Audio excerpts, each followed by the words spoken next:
Good day, my name is Scott Kinney with Discovery Education, and this is our One Idea series. Today I am joined by Erik Palmer. Erik was a teacher for 20-some years in a number of different subjects, but interestingly that was a second career for you, Erik, if I'm not mistaken. You were actually in the commodities market. So anything from your first life that you took it into your second career? Yeah, sure, Scott. Commodity business brokerage firm is a verbal business. I'm always communicating with clients. I had a seat on the floor of the exchange in Chicago, which is a very verbal business. And so it was really apparent to me from my early background in business that speaking skills matter. And then when I started teaching, I realized kids weren't really very good at speaking, and nobody had a way to teach them to do better. So, Erik, today you're the author of a few ASCD books. I know Researching in a Digital World, recently published, also teaching the core skills of listening and speaking. And so kind of talking about those communication skills that you referenced. You know, when I think back to my days in school, when I think about how we were taught to communicate, it was really standing behind a podium to give that 5-minute speech that you prepared. And, you know, admittedly, I shook a little bit with my paper behind that podium. It's a little bit broader than that, I think, when you're speaking about oral communication. Well, it is. I mean, it includes that, but I don't want us to think of speaking as capital P, capital S, public speaking. You, by the way, would have done a lot better at that presentation and wouldn't have been nervous if someone had taught you how to do that. I mean, we ask kids to talk, but we don't teach them how to do it. But it does include that kind of presentation. But I'm interested in oral communication, speaking skills, one-on-one, small group, large group, in-person, digital, step to the Lincoln Memorial with 500,000 people. I think we should improve speaking skills for kids in all areas.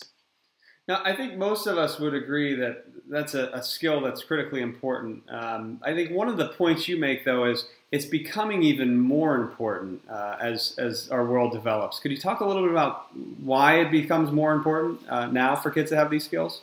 Sure. I mean, look at what we're doing right now. We're using Skype, which is an oral communication tool. And there are so many oral communication tools out there. Videos, video conferences, FaceTime, Periscope now that Twitter has, where you can use your smartphone to make a video and broadcast. All these tools are putting speaking skills on display. We've never had an era like that in our history. And so social and professional success now is going to depend on how well you speak, because so many tools showcase your speaking.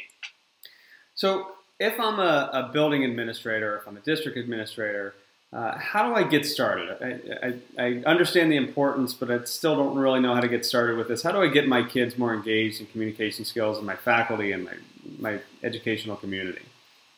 That's a great question. And here's the wrinkle. Every teacher and every school has speaking activities. Like making you get up behind the podium, every teacher makes kids talk, but we don't teach them how to do it. So what I have to do as an administrator is make a commitment to, instead of having a haphazard afterthought mentality of speaking, you know, you read a book, do a book report, after you do the research, do a presentation. Instead of that afterthought mentality, we have to purposefully address speaking. And that's tricky because there aren't a lot of materials out there to teach teachers how to teach kids to speak well. So administrators don't have access to materials. Teachers haven't been trained in this.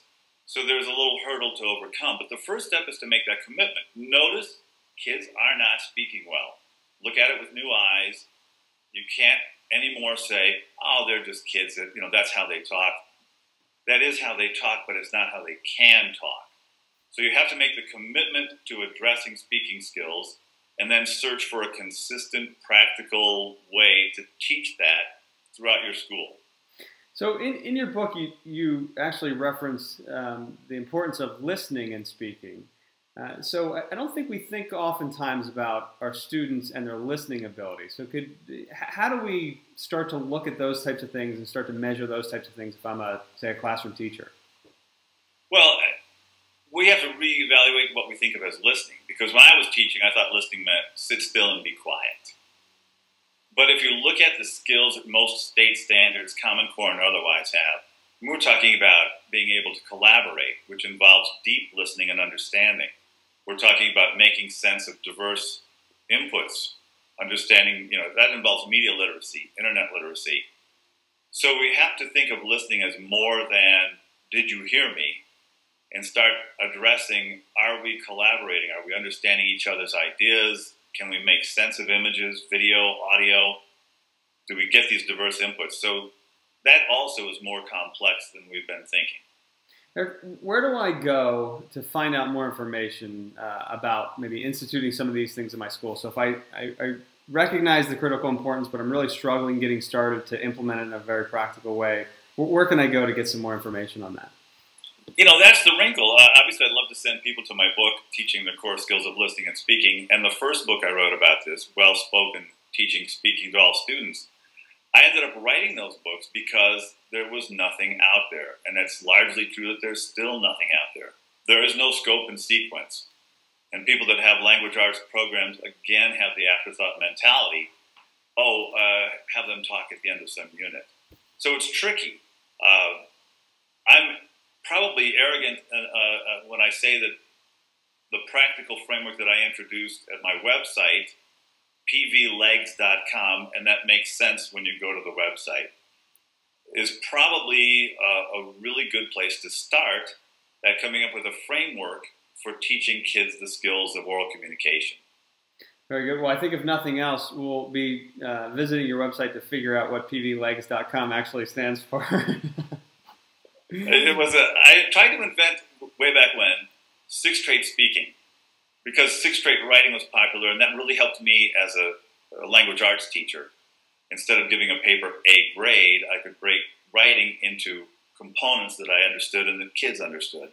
So I tried to develop sixth-grade speaking, and how it turned into PV Legs is a story that's on the website. That's fantastic. So thanks very much, Erik. This is Erik Palmer, again, a veteran teacher, an ASCD author of a few books, Researching in a Digital World and Teaching the Core Skills of Listening and Speaking. Erik, thanks so much for joining today. Thank you. My pleasure. Take care.